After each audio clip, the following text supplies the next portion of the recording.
வேந்தர் டிவி நேயர்களுக்கு இனிய காலை வணக்கம். ஜோதிட நேர நிகழ்ச்சியில் உங்களை சந்திப்பதில் மகிழ்ச்சி. இந்த வாரம் 542வது வாரம். தொடர்ச்சியாக 541 வாரத்திற்கு நீங்கள் கொடுத்த ஆதரவுகளுக்கும் அதேபோல் வரக்கூடிய வாரத்திற்கும் நீங்கள் கொடுக்கக்கூடிய ஆதரவுகளுக்கும் நன்றி. வேந்தர் டிவி நிர்வாக இயக்குனர் SRM ரவி அண்ணன் அவர்களுக்கும் ஐயா பாரிவேந்தர் ஐயா அவர்களுக்கும் SRM அண்ணன் ரவி அண்ணனுடைய துணைவியார் அவர்களுக்கும் மற்றும் CEO டைரக்டர் பிரேம் மற்றும் இருக்கக்கூடிய அத்தனை நிர்வாகிகளுக்கும் தொழில்நுட்ப கலைஞர்களுக்கும் ஸ்பான்சரை செய்யக்கூடிய அத்தனை நல்ல உள்ளங்களுக்கும் இந்த நிகழ்ச்சியை ஜோதிட வார நிகழ்ச்சியை லட்சக்கணக்கான மக்கள் ஒவ்வொரு வாரம் கண்டு கழிக்கக்கூடிய அளவுக்கு பெரிய வெற்றி நிகழ்ச்சியாக மாற்றிய நேயர்களுக்கு தான் முதலில் நன்றி. டிவியிலும் சரி, யூடியூப்லேயும் சரி, இன்ஸ்டாலையும் சரி, டிஜிட்டல்லையும் சரி, ஃபேஸ்புக்கிலும் சரி, எங்கே போட்டாலும் லட்சக்கணக்கான வியூவர்ஸை கொண்டுள்ள ஒரு அற்புதமான நிகழ்ச்சி. அதற்கு நீங்கள் காட்டக்கூடிய ஆர்வமும் நன்றிகளுக்கும் வாழ்க்கை முழுவதும் நன்றி கடன் பட்டிருக்கின்றேன். பங்குனினால் என்னவோ தெரில, பங்குனி உத்திரம் வருதா தெரில, முருகனை பற்றியே நிறைய,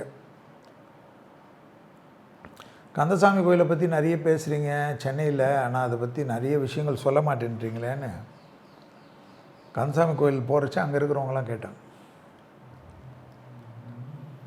எனக்கு பிடித்த கோயிலில் சென்னையில் ஒரு அற்புதமான முருகர் கோயில்னு பார்த்தா எனக்கு கந்தசாமி தான். நான் வேறு எந்த முருகர் கோயிலுக்கும் போகிறதில்ல. எனக்கு பாசிட்டிவ் வைப் இருந்தால் தான் போவேன். அதில் கந்தசாமி கோயில் வந்து பாரிஸ் கார்னரில் இருக்குது. பழமை வாய்ந்த கோயில், மன்னர்கள் காலத்திலிருந்து அற்புதமாக இருக்கக்கூடிய கோயில். அந்த ஏரியாவில் இருக்கக்கூடிய இரும்பு கடை வியாபாரிகள் மற்றும் பல வணிகங்களை செய்யக்கூடிய வியாபாரிகளுக்கெல்லாம் குலதெய்வமாக இருக்கிற கோயில். தலைமுறை தலைமுறையாக எங்கெங்கே அமெரிக்காலெலாம் செட்டில் ஆனவங்களாம் அந்த கோயிலுக்கு வந்துட்டு கும்பிடாமல் போக மாட்டாங்க. நிறைய பேர் கந்தசாமி கோயில்னால் தெரியாது, கந்தக்கோட்டைன்னா தெரியும் எல்லாருக்கும். நிறைய சித்தர்கள், மகா புருஷர்கள், மன்னர்கள்லாம் வந்த இடம் அது. ஏதோ சாதாரணமாக நினைக்கூடாது. சிட்டியில் அற்புதமான குளத்தோடு இருக்கக்கூடிய, அதுவும் அந்த கன்ஜஸ்டட் பாரிஸ் கார்னரில் அப்படியே குளம் பார்த்திங்கன்னா ஜக ஜக ஜகன்னு இருக்கும். அவ்வளோ மீன் இருக்கும் உள்ளே நனைஞ்ச உடனே. அவ்வளோ ஏதோ இந்த சந்துக்குள்ளேயே இவ்வளோ பெரிய கோயில்னு ஆச்சரியமாக இருப்பாங்க முதல் முறை வர வச்சாலும். நிறைய பேர் இந்த ஏரியாவில் போய் செல்வி சொல்கிறாரு என்னான்னு போய் பார்த்துட்டு வந்துட்டு மலைப்பாயிட்டு அப்படியே கூப்பிடுவாங்க. திருவிழாக்கள்லாம் ஒன்று ஒன்று அவ்வளோ விசேஷமாக பண்ணுவாங்க. பெரிய பெரிய அறுபடை வீடுகளில் கூட பண்ண முடியாது, அந்த அளவுக்கு பண்ணுவாங்க. அங்கே இருக்கிற குருக்கள்லாம் எனக்கு நல்லா தெரியும். சிரத்தையுடன் செய்வார்கள். முருகரே தெரிய மாட்டார், குட்டியூண்டாக இருப்பார், தொலைவில் இருந்தால் தெரியவே மாட்டார். ஆனால் அவ்வளோ சக்தி வாய்ந்த முருகர். மூலவர் கந்தசாமி, உற்சவர் முத்துக்குமரர், அம்மன் வள்ளி தெய்வானை, தீர்த்தம் சரவண பொய்கை, ராமலிங்க சுவாமிகள் ஞாபகம் வச்சுக்கோங்க, வள்ளலார் ராமலிங்க சுவாமிகள், பாமன் சுவாமிகள். பாமன் சுவாமிகளால் பாடல் பெற்ற ஸ்தலம். யோசிச்சு பாருங்கள், வள்ளலாரே வந்து வழிபட்ட இடம் அது. உற்சவர் முத்துக்குமரர் தனி கொடிமரத்துடன் உள்ளார். விநாயகர் நாமம் குளக்கரை விநாயகர். விநாயகருடைய நாமம் வந்து குளக்கரை விநாயகர். சித்தி புத்தி விநாயகர் அமர்ந்த கோலத்தில் தனி சன்னிதானத்தில் இருக்கிறார். சரவண பொய்கை கரையிலும் ஒரு விநாயகர் இருக்கிறார். இங்கு சர்க்கரை பொங்கல் நெய்வேத்தியம் செய்யப்படுகிறது. பால் குடம், பால் காவடி, முடி காணிக்கை, திருக்கல்யாண உற்சவம், செவ்வாய்க்கிழமைகளில் விசேஷ பன்னீர் அபிஷேகம் நடக்கும் நேரத்தில் சுவாமியை வழிபட்டால் குடும்பம் சிறக்கும், ஐஸ்வர்யம் பெருகும் என்று அற்புதமான நம்பிக்கை. பன்னீர் எப்பவுமே அபிஷேகத்துக்கு கோயிலே தயாரிக்கக்கூடிய பன்னீர் ஜம்முன்னு விற்பாங்க, வாங்கி கொடுத்துருங்க. அவங்க பாட்டு பண்ணுவாங்க. அந்த அபிஷேக நேரத்தில் பன்னீரை வேறு என்ன பண்ண முடியும்? யாரும் குடிக்க முடியாது. முருகருக்கு தான் ஊற்றுவாங்க. பால்லாம் கூட யாராவது எடுத்துன்னு போயிடலாம். நெய் தீபம் விசேஷம், நல்லெண்ணெய் தீபம் விசேஷம். பிணிகள், தோஷங்களால் பாதிக்கப்பட்டவர்கள், பிணிகள்னால் நோய், கடன், நிறைய பிரச்சனை இருக்குது. பசுவிற்கு பழங்கள், கீரைகள் கொடுத்து வணங்கினால் அவை நீங்கும் என்பது ஐதீகம். கோமாதா பூஜை இங்கே தினமும் சிறப்பாக நடைபெறுகிறது. அதை ஞாபகத்தில் வச்சுக்கணும். தோல் நோய், கட்டிகளால் பாதிக்கப்பட்டவர்கள் எல்லாமே சரவண பொய்கையில் அந்த காலத்துலலாம் வெள்ளம் கரைச்சி விடுவாங்க. இப்போ இருக்கான்னு எனக்கு தெரியாது. ஆனால் அந்த குளத்தங்கரையில் போய் நின்னாவே போதும், அவ்வளோ விசேஷம் இது. அன்னதானத்திற்கு அரிசி பருப்பு கொடுக்கறது, எண்ணெய் பொருட்கள் கொடுப்பது, அதெல்லாம் நல்ல விசேஷமாக பண்ணுவாங்க அன்னதானம். குடும்ப பிரச்சனை உள்ளவர்கள் சித்தி பித்தி விநாயகருக்கு அருகம்புல் மாலை சாத்தி வழிபட்டால் அது தீரும் என்ற நம்பிக்கை. குழந்தைக்கார பக்கத்தில் இருப்பார். சிவன் சன்னிதானம் அற்புதமாக இருக்கும். அங்கே அம்பாவை கண்ணாடியில் தான் பார்க்கணும். அபிராமியை முருகன் தானாக விரும்பி இவ்விடத்தில் நின்றவர் என்பதனால் பீடமில்லாமல் தனித்து தரையில் நின்ற கோலத்தில் காட்சியளிக்கிறார். வள்ளி தெய்வானை தனித்தனி சந்நிதிகளில் அருள் பாலிக்கின்றனர். தை மாதம் 18ஆம் நாள் பிரதான திருவிழா. கந்தசஷ்டி, வைகாசி, வசந்த உற்சவம், ஆடி கிருத்திகை, பங்குனி உத்திரம் ஆகிய நாட்கள் விசேஷமாக காணப்படக்கூடிய கோயில் இது என்பதை ஞாபகத்தில் வைத்துக்கொள்ளுங்கள்.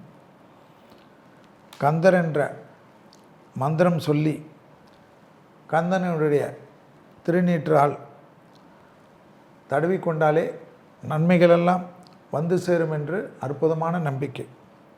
முருகனின் அருளியம் சக்தியை வேண்டி உச்சரிக்கப்படும் ஒரே சொல் கந்தா. முருகனுடைய பரிபூர்ண சக்தி நமக்கு கிடைக்க வேண்டும் என்றால் கந்தா என்று சொன்னாலே போதும். கந்தன் இருக்க பயமே. இனி வாழ்வில் ஏற்றத்தையும் மாற்றத்தையும் பெற்றுத்தரும் அற்புதமான கோயில் எதுன்னா கந்தசாமி கோயில், கந்தக்கோட்டம் என்ற சொல்லக்கூடிய கந்தசாமி கோயில். சரி, சென்னையில் ஹைகோர்ட்டுக்கு பக்கம், சென்ட்ரல் ஸ்டேஷனுக்கு பக்கம், எக்மோருக்கு பக்கம், பாரிஸ் கார்னரில் அப்படியே அலைமோதக்கூடிய கூட்டம். சாதாரண நாளில் லட்சக்கணக்கான மக்கள் அந்த ஏரியாவில் சுற்றின்னு இருப்பாங்க. அப்படிப்பட்ட இந்த கோயில் இவ்வளோ விசேஷம். சென்னை மக்களுக்கே நிறைய பேருக்கு தெரியாது. எல்லாம் வடபழனிக்கு தான் ஓடுவாங்க.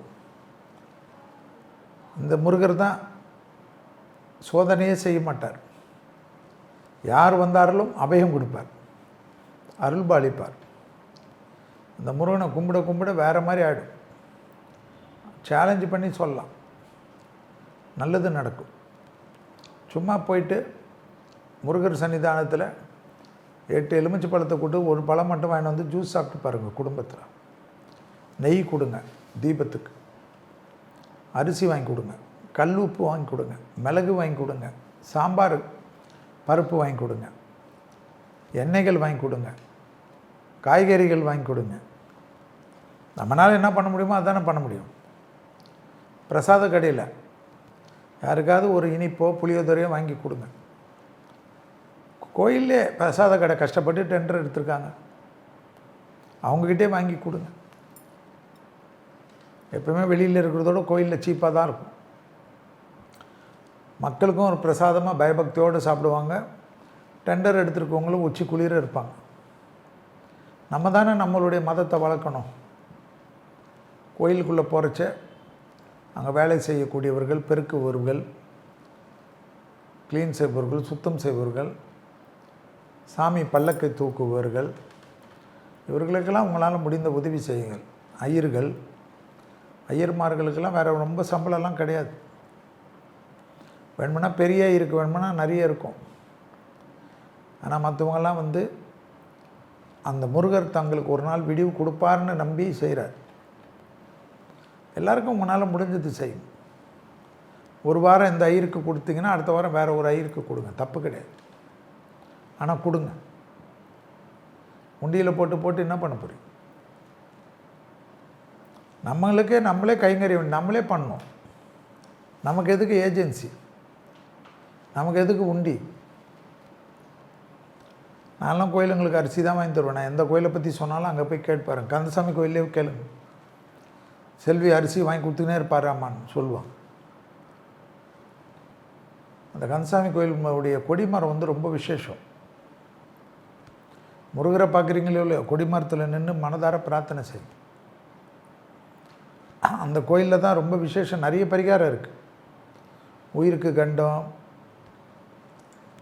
ஒரு மாதிரி நோயில் ரொம்ப தொந்தரவெல்லாம் இருக்கிறவங்கெல்லாம் அந்த கோயிலுக்கு போயிட்டு வந்தாவே போதும்.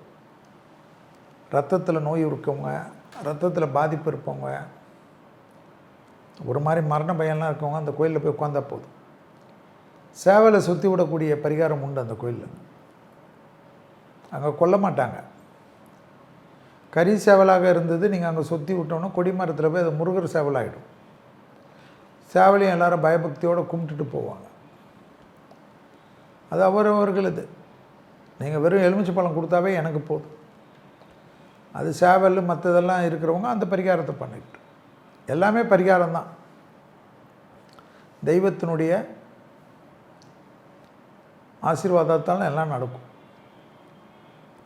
கந்தக்கோட்டம் சென்னையில் வந்து நிறைய 1 கோடி பேர் இருக்கீங்க. சென்னை, செங்கல்பட்டு, காஞ்சிபுரம்லாம் சேர்ந்தா. இந்த கந்தசாமி கோயிலுக்கு வருஷத்துக்கு ஒரு தடவை வந்துட்டு போங்க. ரொம்ப செவ்வாய்க்கிழமை வராதிங்க, ரொம்ப கூட்டம் ஏற்கனவே இருக்கும். அப்புறம் செல்வியை வந்து திட்டாதீங்க. சாதாரண நாளில் வாங்க. சனிக்கிழமை வாங்க,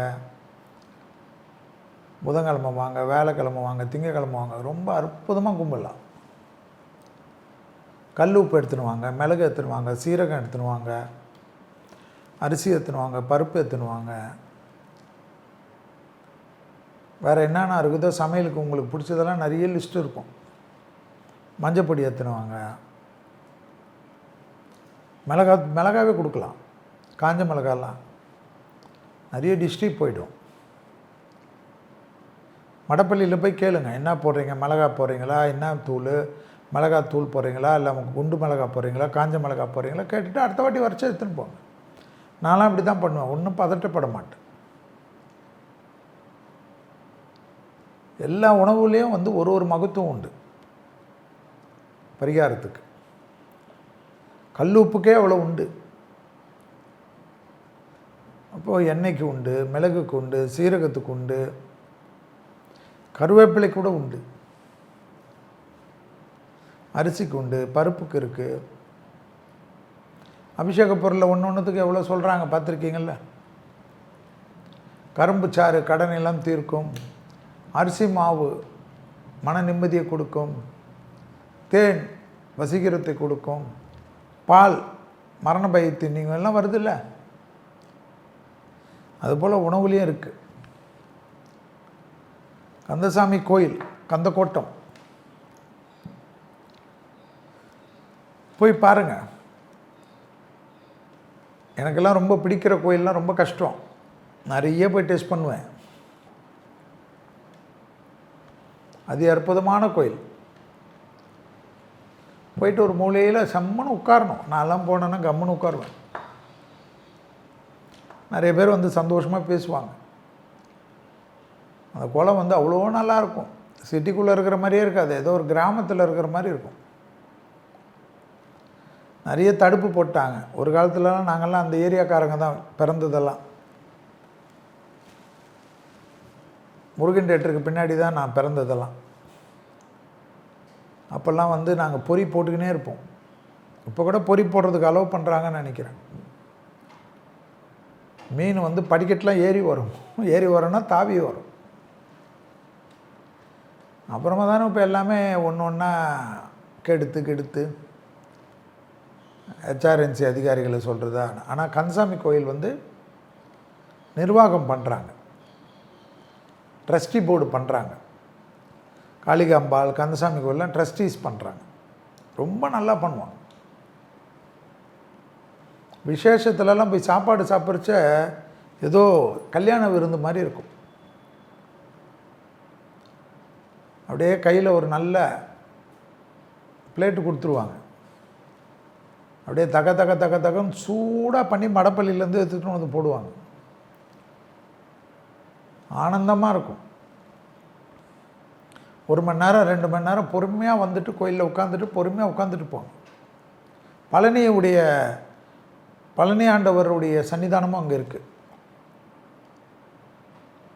பழனிக்கு போயிட்டு வந்த பெருமையாக அந்த கோயிலில் உண்டு. கந்தக்கோட்டம் கந்தசாமியை பார்க்கலாம், பழனி முருகரையும் பார்க்கலாம், சித்தி புத்து விநாயகரையும் பார்க்கலாம், அம்பாளை பார்க்கலாம், சிவனை பார்க்கலாம், பார்வதி தேவியை பார்க்கலாம். முருகர் பக்கத்தில் ஒரு சிவலிங்கம் உண்டு, குளத்தங்கரையில் ஒரு சிவலிங்கம் உண்டு. அப்படியே சொல்ல சொல்ல எப்படி இருக்கும் பாருங்கள், சுற்றி பாருங்கள். வள்ளலாரை பார்க்கலாம், பாம்பன் சாமிகளை பார்க்கலாம். வரலாறுலாம் நிறைய போய் படிங்க, ஸ்தல வரலாறுலாம். ஆனந்தமும் பேரானந்தமும் கிடைக்கக்கூடிய ஒரு இடம் சென்னையில் இருக்கக்கூடிய கந்தசாமி கோயில். கந்தக்கோட்டம் பாரிஸ் கார்னரில் என்எஸ்சி போஸ் ரோடு போகிற முன்னாடி பெரிய பாத்திர கடை உண்டு. அது சொன்னால் விளம்பரம் ஆகிடும். அந்த பாத்திர கடைக்கு பக்கத்தில் யாரை கேட்டாலும் சொல்லுவாங்க, அந்த பாத்திர கடை அந்த ஏரியாவில் ரொம்ப ஃபேமஸ். அடுத்த வாட்டி வேந்த டிவியில் சொன்னாங்கன்னா சொல்கிறேன். ஸோ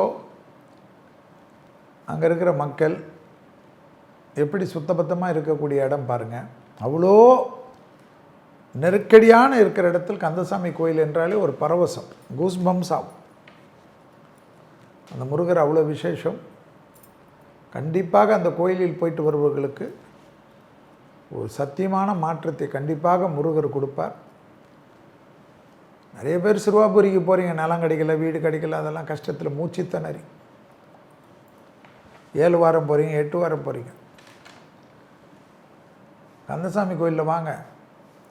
வீடு கிடைக்கல, நிலம் கிடைக்கல, அது கிடைக்கல, இது கிடைக்கல, நோயில் பிரச்சனை, டாக்டர் கண்டுபிடிக்க முடியல, படிப்பு தடை, குடும்பத்தில் இருந்து கணவன் போயிட்டார், கோர்ட்லேருந்து நோட்டீஸ் வந்துச்சு, எல்லாம் போங்க. எப்படி மாறுதுன்னு பாருங்கள். அதே போல் பௌர்ணமி கந்தசாமி கோயிலை சுற்றி ஒரு கிரிவலம் மாதிரி நீங்களே சுற்றிட்டு வாங்க. அப்படியே கால் போன போக்கில் நடங்க. நடந்துட்டு முருகர்கிட்டே ஆரம்பித்து முருகன்கிட்டே வந்து நின்றுருங்க. செருப்பு போட்டுக்கோங்க, ஒன்றுமே தப்பு கிடையாது. ரோடெல்லாம் ஆணி கீனியெல்லாம் இருக்கும். அப்புறம் செல்வி சொல்லி போய் குத்திச்சு, ஆணி குத்திச்சுன்னு என்னை திட்டாதீங்க.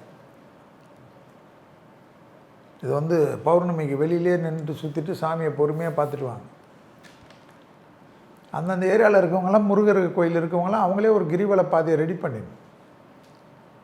நிறைய நண்பர்களை சந்திக்கலாம், அன்னதானம் பெருகும், மக்கள் வருவார்கள், கூடுவார்கள், ஏரியா ஜெகஜோதியாக இருக்கும், வியாபாரம் நடக்கும், நிறைய பேருக்கு கடைகள் போடுவார்கள், தெய்வத்தினுடைய கருணை கிடைக்கும், ஆசீர்வாதம் கிடைக்கும். ஸோ இதெல்லாம் பண்ணுங்கள். ஸோ பழனிக்கு போகணும், அறுபடை வீடுக்கு போகணும், சிறுவாபுரிக்கு போகணும், வடபழனிக்கு போகணும், இப்படியெல்லாம் இல்லாமல் கந்தசாமி கோயிலுக்கும் போய் பாருங்கள். ஏற்றத்தை பாருங்கள், சொல்லுங்கள். வாழ்த்துக்கள்.